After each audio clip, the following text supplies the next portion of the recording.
আসসালামু আলাইকুম।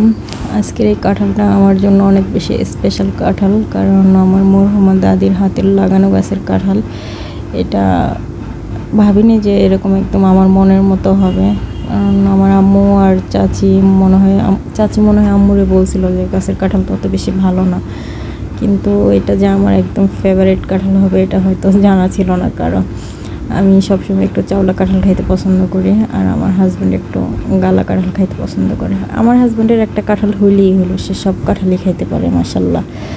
তো সকালবেলা উঠেই আমি দেখতেছি সে ব্রাশ করতেছে আর কাঁঠাল নিয়ে বসছে। তো দেখে আমার ভয় লেগে গেছে। প্রথমে ভাবলাম যে কাঁঠালটা কেমন হয় দেখি, যখন দেখতেছি যে না কাঁঠালটা একদম মনের মতো চাওলা কাঁঠাল, তো আর দেরি করে নেই, আমিও হাত পাইতে পাইতে নিচ্ছি আর খাচ্ছি, আর সে তো ভাঙতেছে আর খাইতেছে।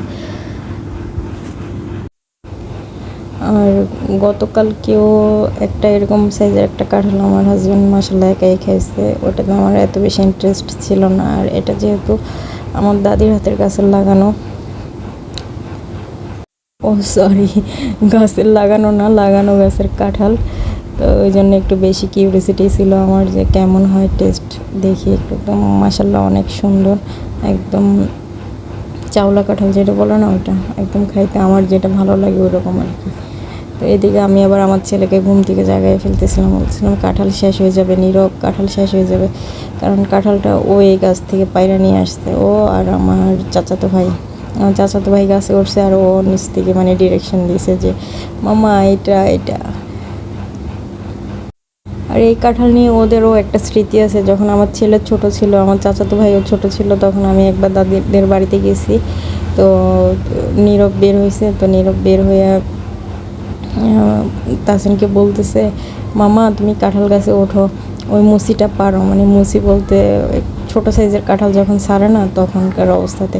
তো সবাই হাসতেছিল যে মামা আমি ঠেলে তুমি গাছে ওঠো, আমার ওই মুসিটা পাইরা দাও। তো এবার ওদের সে ছোটোবেলার স্মৃতিটা বাস্তবায়ন হয়েছে। আমার চাচাতো ভাই গাছে উঠছে, গাছে ওইটা বাগিনারে তার গাছের কাঁঠাল পাইরা দিছে। আমার ছেলে আয়না অনেক বেশি খুশি হয়েছে, সে বলতেছে আপনি জানেন এটা কে পাইরা দিছে, কে চুজ করে দিছে? আমি বললাম কে? বলে যে আমার ডার্লিংয়ে চুজ করে দিছে, মানে আমার মেজোকাকে চুজ করে দিছে। তো আমি বললাম তুই যে এভাবে ডার্লিং ডার্লিং বলস তোর ভয় লাগে না? বললো আমার কিসের ভয়, আমি ওই দিন নানুদের সামনেও ডার্লিং বলছি। আমি বলছি কোন দিন যে তোরে আমার চাচা একদম হাত ঠ্যাং ভাঙিয়ে দেয়, আমার চাচার ডার্লিং রে তুই ডার্লিং ডাকস। তো এইভাবেই মা ছেলে দুষ্টামি করতেছিলাম, আর এইদিকে আমার জামাই কাঁঠাল ভাঙিয়ে নিজের পেটে ঢুকাইতেছে অর্ধেক, আর বাকিগুলো প্লেটে রাখতেছে।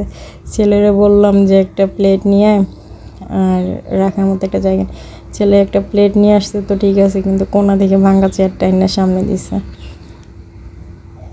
আর এই যে এখানে কাঁঠাল ভাঙা শেষ, সম্পূর্ণ কাঁঠাল, অর্ধেক কাঁঠাল আমার জামাইয়ের পেটে আর অর্ধেক কাঁঠাল এই থালাতে। তো আল্লাহ হাফিজ, সবাই ভালো থাকবেন, আমার জন্য বেশি বেশি দোয়া।